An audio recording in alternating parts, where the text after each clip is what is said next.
Bismillahirrahmanirrahim. Assalamualaikum warahmatullahi wabarakatuh. Waalaikumsalam warahmatullahi wabarakatuh.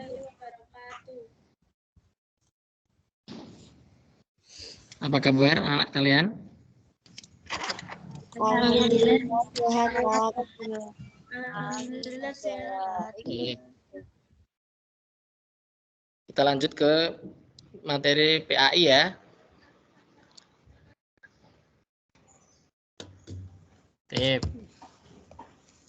Alhamdulillahirabbil alamin. Wassalatu wassalamu ala asyrofil anbiya'i wal mursalin Sayyidina Muhammadin wa ala alihi wa sahbihi ajmain amma ba'du.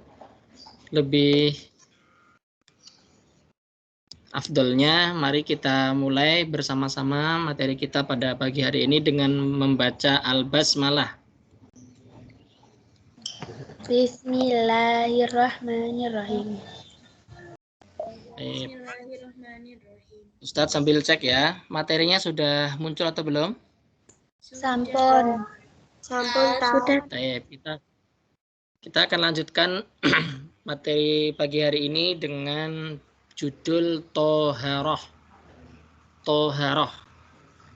Kalian sedikit banyak pasti sudah pernah mendengar tentang Toharoh ya, tapi kita akan kupas kembali, kita akan pelajari kembali, akan kita ulang. Semoga dengan ini ya, dengan diulangnya materi kita jadi semakin kuat ya, semakin kuat, semakin paham, dan tentunya ketika mengamalkannya semakin yakin.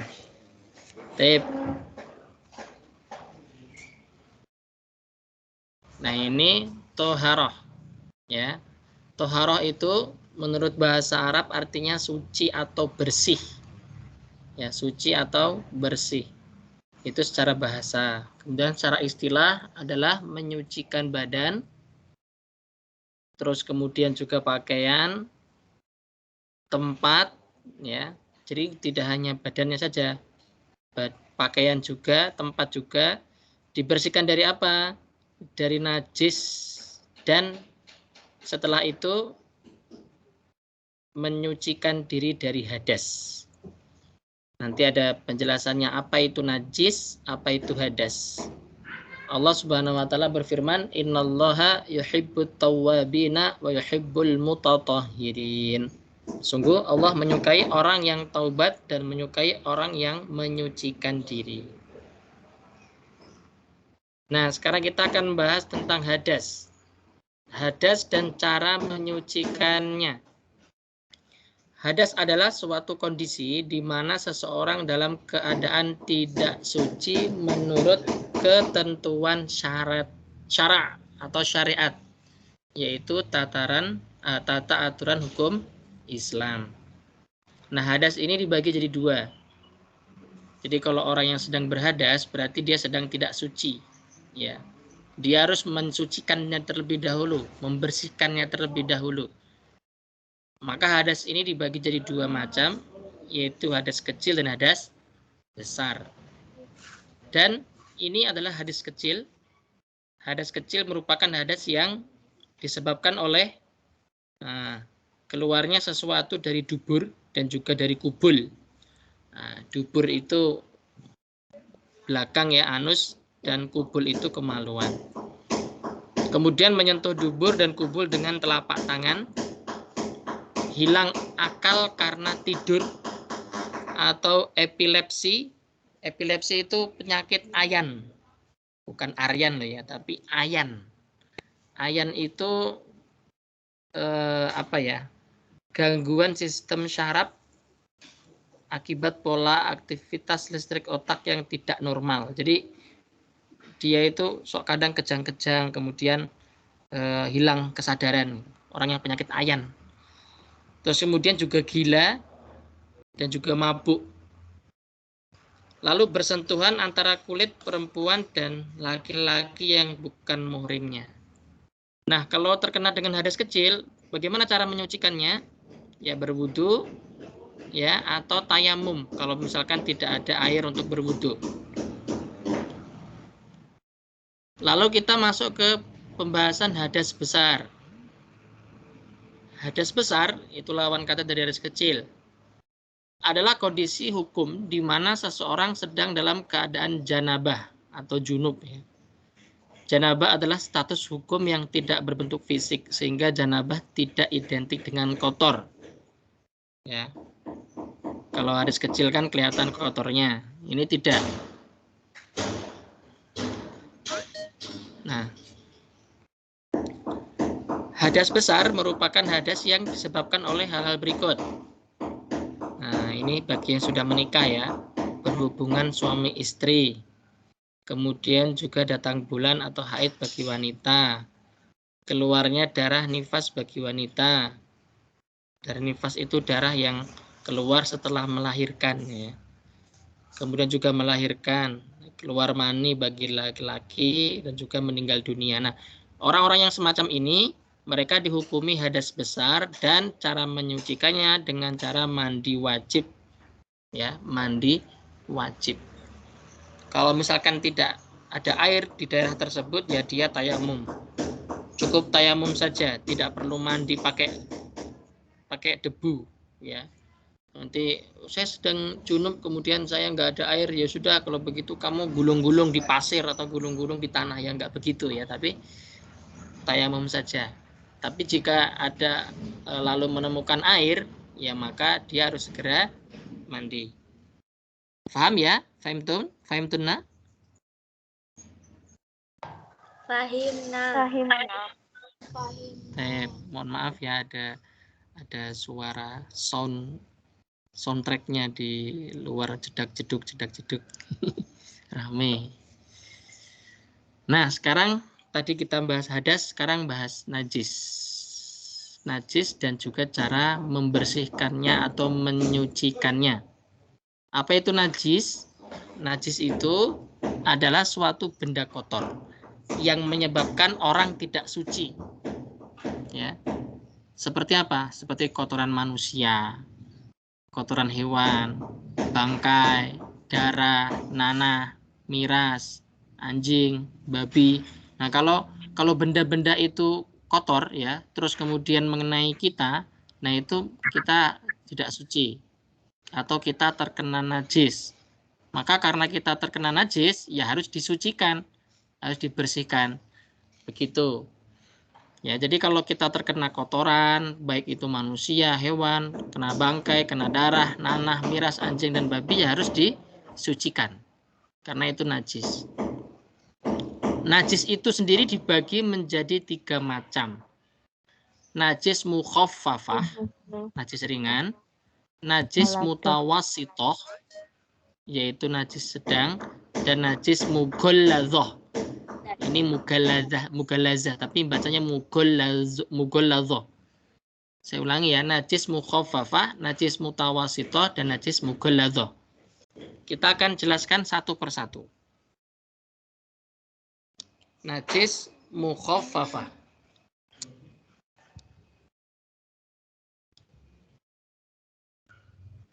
Najis mukhaffafah merupakan najis yang tergolong ringan. Ringan ya. Contohnya apa? Air kencing bayi laki-laki yang usianya belum mencapai 2 tahun dan belum makan atau minum kecuali minumnya ASI. Nah, air kencing bayi laki-laki yang usianya belum mencapai 2 tahun, ya seperti anak saya itu baru 3 mau ke 4 bulan. Nah, ini kalau misalkan anak saya itu kan sampai sekarang masih ASI, tidak makan yang lain, ya nggak makan sego pecel, ya nggak makan nasi uduk, belum, ya, cuma masih minumnya ASI, makannya ASI. Terus anak saya itu mipisi saya, ya, dia pipis, tak gendong terus pipis. Nah, saya berarti terkena najis mukhaffafah. Terus bagaimana cara membersihkannya? Cukup dipercikkan air yang suci, ya air di kamar mandi itu kan suci, pada tempat yang terkena najis. Misalkan celana saya terkena, ya udah dibersihin aja, percikin gitu. Ini pakai air yang suci ya, bukan air yang tercampur. Misalkan air teh gitu atau air kopi, ngubah bekas pipisnya anak saya ya bukan air itu, tapi airnya air suci, ya. Air ngambil dari air kamar mandi, kemudian dipercik-percikkan, ya, di celana saya yang terkena pipis tadi. Nah, itu sudah cukup. Nah, itu untuk bayi laki-laki. Nah, sekarang najis mutawasitoh. Nah, najis mutawasitoh itu najis yang tergolong sedang.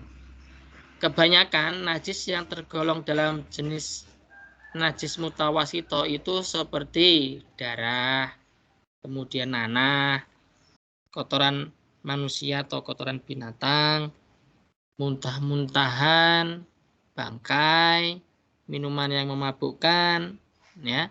Nah, najis itu dibagi jadi dua. Najis mutawasito itu dibagi jadi dua, yaitu najis ainiyah dan najis hukmiyah.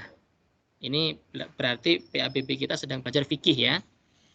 Yaitu najis mutawasito ainiyah, diingat-ingat ain. Ain itu artinya mata.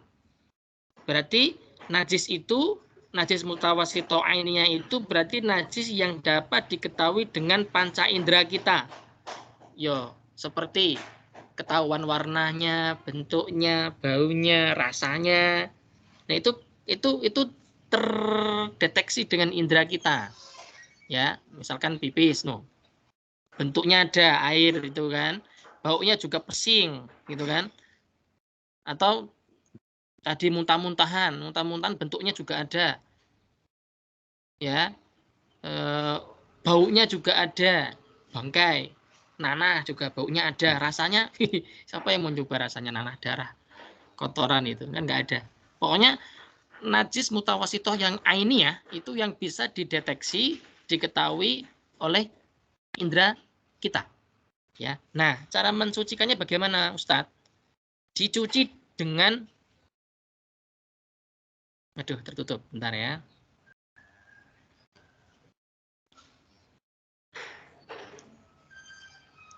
Ditutup, kok ditutup?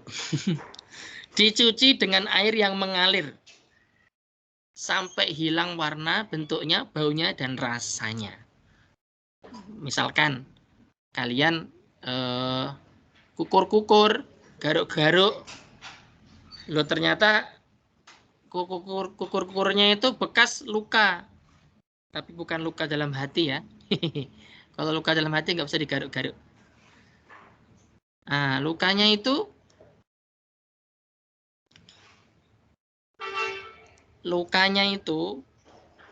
terus kemudian kamu garuk. Nah, setelah digaruk itu kok keluar darah. Nah, itu dibersihkan aja.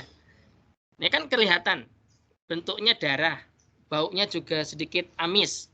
Kemudian juga rasanya nggak tahu, ya. Nggak, siapa yang pernah ngerasa nih getih dicicip. Warnanya merah, kan? Bentuknya ya seperti itu.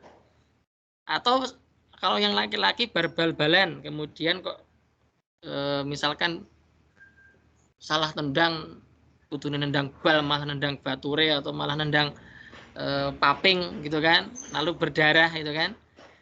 Nah, ini cukup dicuci dengan air yang mengalir sampai hilang itu semua, hilang warnanya, bentuknya, baunya, dan rasanya. Nah, itu mutawasito ainiyah. Nah, kemudian kalau najis mutawasito hukmiyah, yaitu najis yang tidak dapat diketahui dengan indera, seperti warna, bentuknya, baunya, rasanya. Namun kita itu yakin kalau najis itu ada. Nah, seperti percikan air kencing pada celana yang sudah kering. Misalkan ada anak kecil, atau mungkin kalian, jangan sampai ada yang masih popol, ya. Kalau anak saya, aduh, popol gitu. Bangun tidur ngompol. Nah, karena ngompolnya itu tengah malam, waktu pagi bangun itu udah kering. Ya, udah kering karena daya serapnya cepat. Nah, pas ketika kering itu, dia kan ini udah dipastikan popol malamnya. Ya, oke, tidak terlihat kan hasil popolnya itu udah nggak basah. Tapi kok tercium baunya pesing gitu, ya. Atau mungkin oke lah sudah nggak ada ininya, udah nggak basah, tapi kadang membekas. membentuk kayak membentuk pulau gitu kan di atas kasur itu. Loh, ini bekas popol gitu kan. Nah, karena sudah kering atau mungkin celana juga sama membentuk bekas. Ya, tapi juga bau pesing. Nah, cara mencucikannya gimana? Dicuci ya dengan air yang mengalir tanpa harus hilang warna atau bentuk baunya dan rasanya. Karena apa? Ya karena nggak nyata. Jadi dicuci dengan air yang mengalir ya, meskipun baunya, bentuknya, rasanya itu nggak nyata, nggak kelihatan, nggak ada. Ya sudah, pokoknya dicuci aja sampai bersih dengan air mengalir. Karena kita nggak tahu bentuknya mana, udah kering. Gitu. Fahimtun? Fahimtuna? Fahimna. Paham ya? Oke, kalau paham Ustaz lanjutkan. Sekarang kita masuk ke najis mughalladhah. Tulisannya mughalazah, tapi bacanya mughalladhah. Ya. Najis mughalladhah adalah najis yang tergolong berat, yaitu najis yang bersumber dari guguk dan babi. Baik itu jilatannya, air kencingnya, kotorannya, dagingnya, tulangnya, darahnya maupun bangkainya. Semuanya itu mughalladhah. Ya, mughalladhah, berat. Cara menyucikannya atau membersihkannya pripun Ustaz? Dicuci dengan air yang suci. Air yang suci itu ya air yang mengalir ya, sebanyak 7 kali. Dan salah satunya harus dicampur tanah atau debu yang suci. Jadi dicuci, yang terakhir nganggo lebu, nganggo tanah ya. Boleh di awal atau boleh di akhir, yang ketujuhnya itu yang pakai tanah itu. Monggo. Jadi begini Mbak, mungkin Ustadz jelaskan gini, atau Mas ya, kenapa kalau Ustadz bilang Mas dan Mbak, karena nanti pas jadwalnya Mas-Mas, Ustadz tidak bisa hadir dan ini Ustadz rekam materinya. Kenapa kok harus pakai tanah Ustadz? Kenapa kok nggak pakai es krim? Kenapa nggak pakai roti? Atau nggak pakai daun, nggak pakai godong, nggak pakai batu misalkan, tapi kok pakai tanah? Nah, situlah hikmahnya tanah. Tanah atau debu yang suci ya, kita ngambil yang bagus, yang suci tanahnya itu atau debunya. Kenapa kok pakai itu? Sifat atau dari tanah itu sendiri, dia itu ya cepat menghilangkan rasa atau bau. Makanya manusia itu dikuburkan di tanah. Misalkan bangkai, ada pitik mati, dia itu enggak dikubur. Wah, Masya Allah baunya. Ya, bangkainya itu bau. Maka ketika dia dipendem, dikubur di tanah, sedikit baunya akan hilang, bahkan hilang. Ya, akan hilang itu baunya. Karena unsur tanah itu seperti itu. Manusia juga seperti itu. Pupus ya, pupus kanopus atau kucing ya. Kucing itu kalau BAB ya, kalau yang dia bagus kucingnya itu dia pasti akan ditutupi dengan tanah atau pasir. Dia nggak sembarangan. Tapi kalau ayam kan beda. Ayam kan sak sembarang ya. Nah, kalau manusia kan juga begitu. Ketika dia pup ya pasti kan dibuang, disimpan, dipendem. Ya di septic tank atau di kakus itu kan intinya seperti itu. Nah, tanah itu seperti itu sifatnya, menyembunyikan sesuatu yang jelek. Bahkan tanah itu unsurnya bisa merubah, ya kalau kalian belajar dari IPA ya, tanah yang bagus itu bisa subur. Ya, tanamannya jadi bagus. Seperti itulah harusnya manusia. Ya, manusia itu harus mengambil contoh tanah. Ya, dia harus menyembunyikan aibnya orang lain, bahkan aibnya diri sendiri.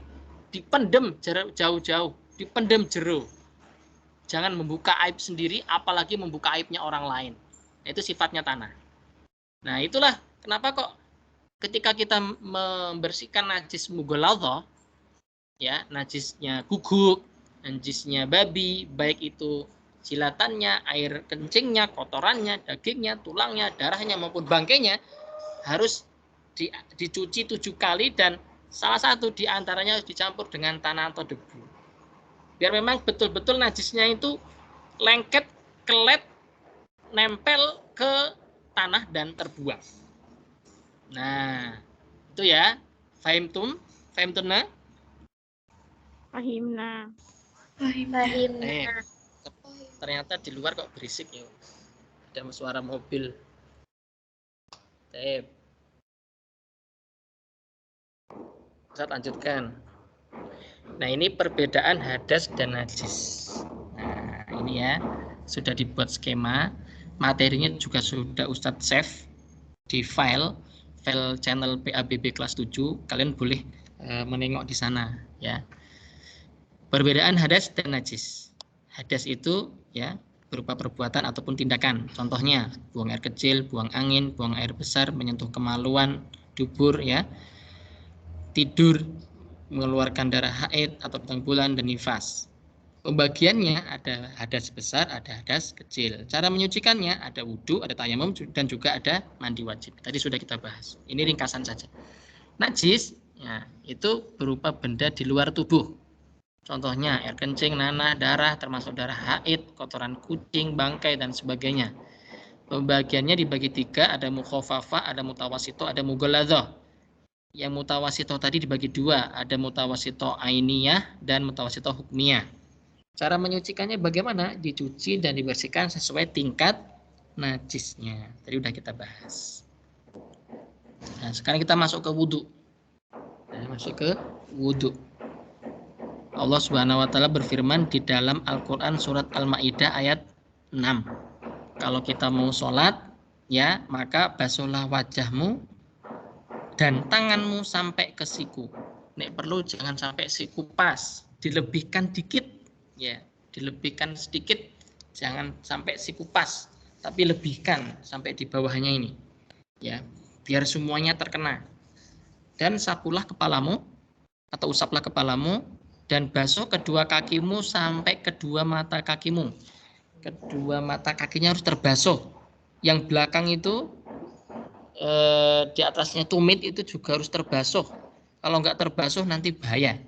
Dijelaskan dalam sebuah hadis itu wailun lil aqabi minan nar. Hati-hati. Ya, nanti kalau aqab kita yang di atasnya tumit itu yang sering dipencet-pencet itu, kalau misalkan nggak terkena air, nanti akan nggak terkena air wudhu, nanti akan tertinggal di neraka. Ya. Kemudian apa sih tat wudhu itu? Wudhu adalah ibadah. Nah, harus tahu dulu ya. Jadi kalau kita wudhu itu bukan cuma kecipak-kecipuk saja, tapi wudhu itu ibadah. Ya, ibadah untuk menyucikan diri dari hadas kecil dan medianya menggunakan air. Nah, ya. Kalau pakai tanah itu namanya tayamum. Kalau pakai air namanya wudhu. Jadi kalau kalian wudhu itu namanya ibadah. Harus tahu ya. Nah, hukum wudhu. Nah, hukumnya ada wajib, ada sunnah. Ya, hukumnya ada wajib, ada sunnah. Wajib ketika apa Ustadz? Ketika mau sholat wajib wudhu. Nek ora wudhu rasah sholat. Sama tawaf di seputar Ka'bah, baik umroh maupun haji. Ketika tawaf di Ka'bah itu, mau ngitari Ka'bah itu wajib wudhu. Ya, kalau nggak wudhu nggak sah tawafnya.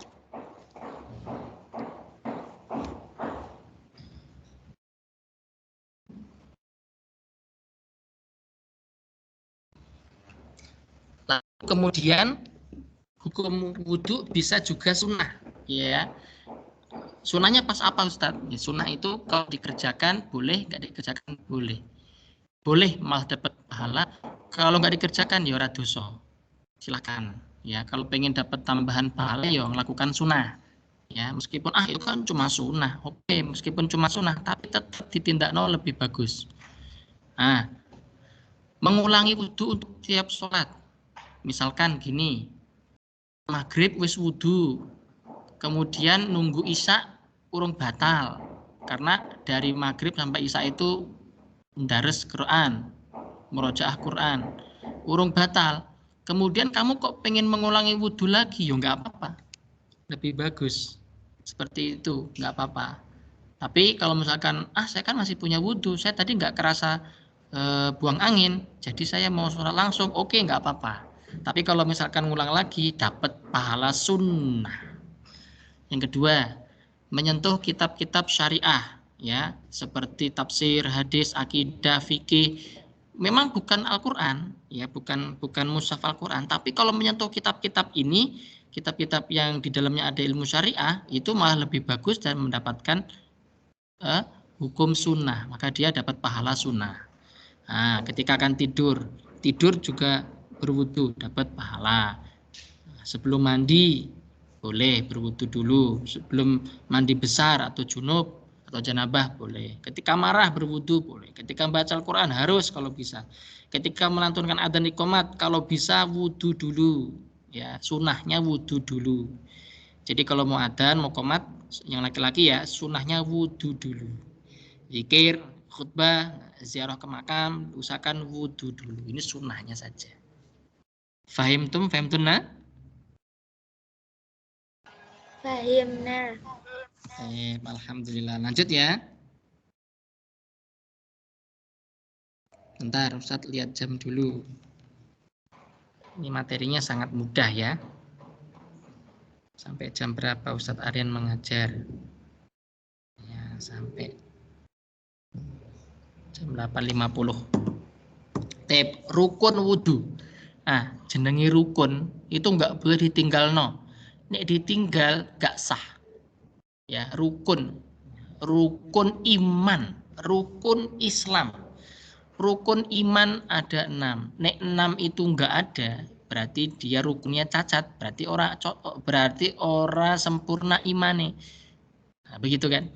Rukun wudhu itu ada niat membasuh muka, membasuh kedua tangan sampai siku, mengusap sebagian kepala, membasuh kedua belah kaki sampai mata kaki, dan tertib. Tertib itu ya urut. Niat dulu, membasuh muka, membasuh kedua tangan, mengusap kepala, terus kaki, urut. Jangan kok langsung tiba-tiba habis niat langsung kaki, niat langsung kepala, yang nggak bisa, harus urut. Nah, ini harus ada. Rukun ini harus tertib, harus ada. Kalau terlewat satu saja, orang sah wudhunya. Nggak sah wudhunya. Ya, wudhunya nggak sah. Loh Ustadz, ini kan basuh muka, tangan, kepala, sama kaki. Lah terus yang hidung, yang telinga, gimana? Gimana Mbak? Ada yang bisa jelaskan Ustadz? Yang kumur-kumur, yang hidung, sama yang telinga, kok nggak termasuk di dalam rukun? Gimana? Sunnah. Betul sekali. Karena kumur, kemudian masukkan air ke hidung dan juga telinga itu sunnah. Di dalam Al-Quran yang wajib itu ya ini, rukunnya ini. Coba, kalau nggak percaya nih, ini kan ayatnya ini cuma yang rukun-rukun saja.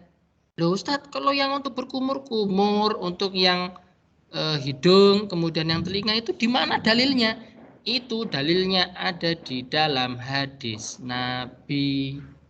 Makanya kalau kita belajar cuma Al-Quran saja, itu kurang sempurna. Ditambah lagi dengan hadis. Karena hadis itu perkataan Nabi, perbuatan Nabi, persetujuan Nabi, bahkan diamnya Nabi itu juga bisa termasuk hadis. Nah, lanjut ya. Syarat sahnya wudhu. Nah, ini nek pengen sah wudune kudu ono syarate. Yang pertama wong Islam nek wudhu dia berarti sah ya. Mumayyiz atau tamyiz dapat membedakan baik dan benar. Tidak berhadas besar. Berarti sedang tidak junub atau haid. Dengan air yang suci dan menyucikan. Ya, dengan air yang jernih, yang bening itu. Nek kamu wudhu pakai kopi, pakai teh, pakai jus ya ora ento. Ya, meskipun airnya itu suci, airnya itu kan halal ya, tapi karena dia itu enggak mensucikan. Ya, dia enggak membersihkan. Lah kalau kamu minum pakai air jus ya jusnya malah ngupai celana malah kena tanganmu kotor. Ya, jadi pakai air yang suci dan juga mensucikan. Tidak ada penghalang air sampai ke kulit. Ya, jadi kulit kita aman gitu ya, sedang tidak sakit begitu. Jadi air itu tetap bisa mengenai ke tubuh kita, anggota tubuh. Mengetahui mana yang wajib dan mana yang sunnah. Saya lanjutkan. Nah, ini sunnah-sunnahnya ya, yang tadi sunnahnya membaca basmalah. Ya, kalau bisa setiap apapun baca basmalah. Ya, membasuh kedua tangan sampai pergelangan tangan, berkumur-kumur, istinsyak, istinsar tadi ya, istinsyak kumur-kumur dia masukkan ke hidung tadi, bersiwak, membasuh sela-sela kedua tangan dan kaki ya, di sela jari-jarinya itu diresiki ya.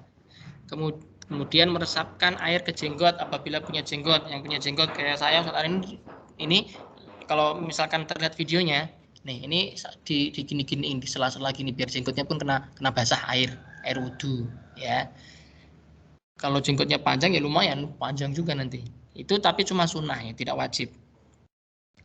Membasuh seluruh kepala dan membasuh kedua telinga. Misalkan wudhu kok pengen digerujuk nih kabeh ke kepala ya rapopo ya. Misalkan cuma sebagian saja, atasnya saja, yang tempat tumbuhnya rambut ya nggak apa-apa. Tapi misalkan mau semuanya digerujuk tapi karena mungkin kondisi panas itu ya nggak apa-apa, itu sunnah. Membasuh masing-masing 3 kali ya, afdalnya 3 kali. Mendahulukan yang kanan harus ya. Kalau yang baik-baik itu yang kanan. Kemudian tahlil. Tahlil itu apa ya? Bukan tahlil loh ya, ini pakai kho ini. Tahlil. Tahlil itu menyela-nyela, maksudnya ya. Mungkin maksudnya tahlil itu gimana ya? Tahlil. Ini bukan tahlil ya, tahlil. Ustaz lewati, Ustaz nggak tahu artinya. Kemudian membaca doa setelah wudhu. Tahlil itu menurut Ustadz itu seperti ini, seperti menyela-nyela ini. Ya tangan kita ini kan, nih pergelangan tangan itu di sela-sela itu dibersihkan, kaki juga. Nah itu. Telinga itu misalkan telinga kita kan sok kadang kotor ya, dibersihin di sela-sela gitu kan. Terus hidung juga, ya bukan hanya air dimasukin, diserot kemudian dikeluarkan tidak, tapi juga dibersihkan, ini tahlil. Ya, terus kemudian kalau berkumur-kumur itu bukan hanya bobok gitu, tapi juga jari jemari kita masuk ke dalam kemudian membersihkan sela-sela gigi kita. Ini tahlil. Menurut Ustadz seperti itu. Sepahamnya Ustadz tahlil itu. Jadi semua tubuh kita yang terkena wudhu itu bersih. Ya, semuanya bersih. Lalu yang membatalkan wudhu apa Ustadz? Nah, keluarnya sesuatu dari kubul maupun dubur. Ya, kubul dan dubur. Tidur yang tidak tetap tempat duduknya. Ya tidur tapi dia ya gimana ya? Nek gini maksudnya.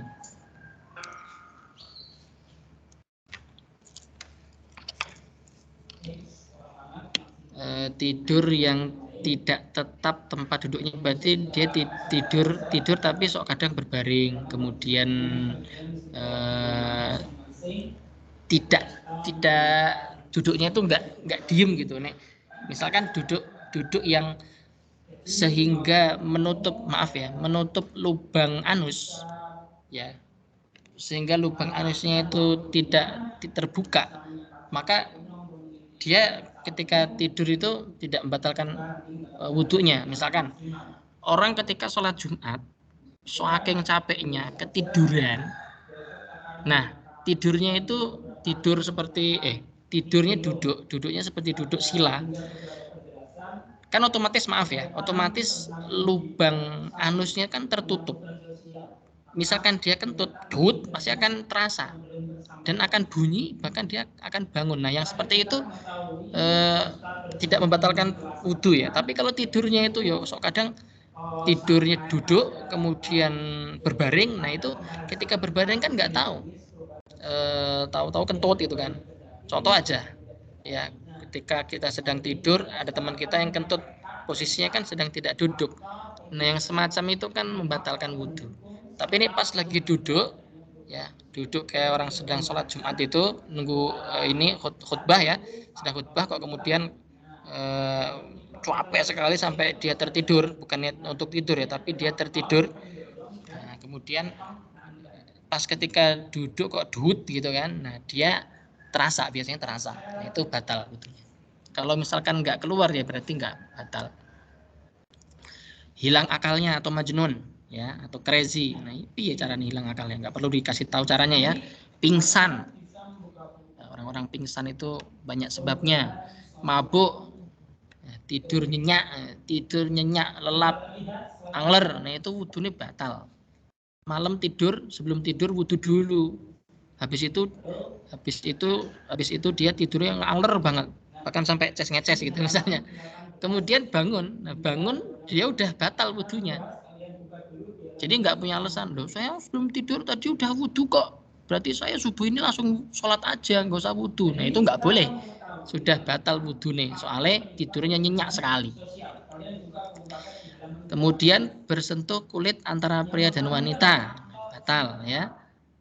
Tersentuh kemaluan dengan telapak tangan maupun jari, ya batal juga wudunya. Nah, paham semuanya? Insyaallah. Paham, Tep, kalau paham, tep. Wudu sudah selesai. Sekarang kita akan bahas tentang tayamum. Ini ayatnya, ya. Tayamum. Kalau misalkan cari dalilnya ya berarti ayat ini Al-Maidah ayat 6. Fatayammamu, maka bertayamumlah. So'idan thayyiban, dengan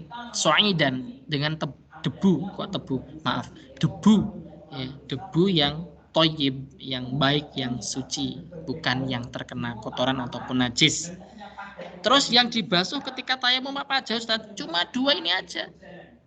Famsahu biwujuhikum wa aydiyakum minh. Udah, cuma 2 itu aja. Wajah dan tangannya yang dibasuh. Wah, saya pengen tayamumnya seperti orang wudu, ya udah ngambil debu kayak kumur-kumur. Enggak begitu. Ya, tapi cukup famsahu biwujuhikum wa aydiyakum. Itu adalah dispensasi atau rukhsah atau keringanan bagi orang yang tidak mendapatkan air. Kalau dia nggak dapat air, Allah tuh nggak mau maksa hambanya. Kalau nggak ada air ya kamu tayamum aja. Tayamum ya cukup wajah sama tanganmu aja. Yang penting bersuci, kan gitu kalau mau sholat. Apa tayamum?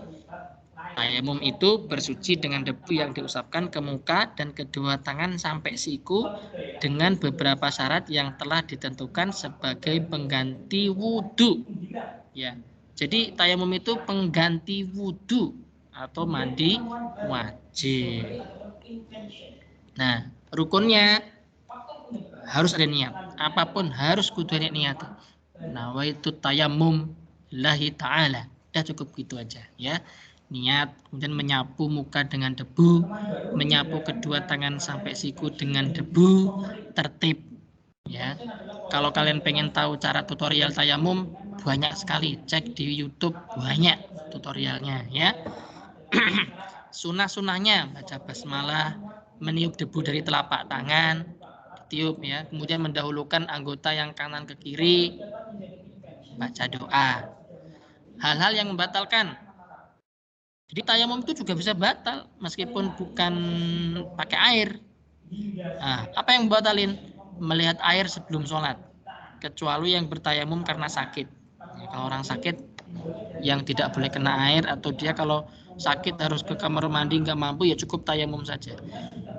Soalnya begini, di sebuah daerah nggak ada air, kemudian harus tayamum karena udah waktunya sholat. Nah tiba-tiba ketika sudah selesai tayamum, untuk kabar kok bature, aku mau ngerti bayu ning kono loh. Aku tadi saya lihat air di sana loh. Ya sudah, akhirnya batal tayamumnya, lebih baik dia wudu. Karena dia belum sholat. Nah, ketika dia udah sholat, tayamum, sholat, kemudian tahu air. Nah, itu beda pembahasan. Ada sebagian ulama yang sudah nggak perlu sholat lagi, nggak perlu wudhu lagi dan sholat lagi karena udah cukup tadi menggunakan yang tayamum. Tapi ada ulama juga yang nggak bisa, dia harus sholat lagi, wudhu, sholat lagi. Nah, silakan kalian pilih yang mana, ya. Kemudian semua hal yang membatalkan wudhu, apa yang membatalkan wudhu juga membatalkan tayamum. Tadi Ustadz sudah jelaskan di awal. Menyentuh kemaluan atau dubur dengan telapak tangan dan juga murtad. Murtad itu keluar dari agama Islam. Batal tayamumnya. Wudhunya juga batal.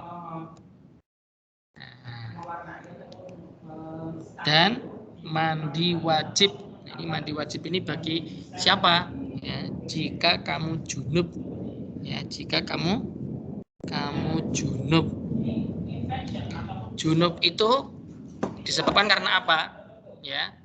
Bentar, sebelum masuk, mandi wajib merupakan cara bersuci atau tohara untuk menghilangkan hadas besar.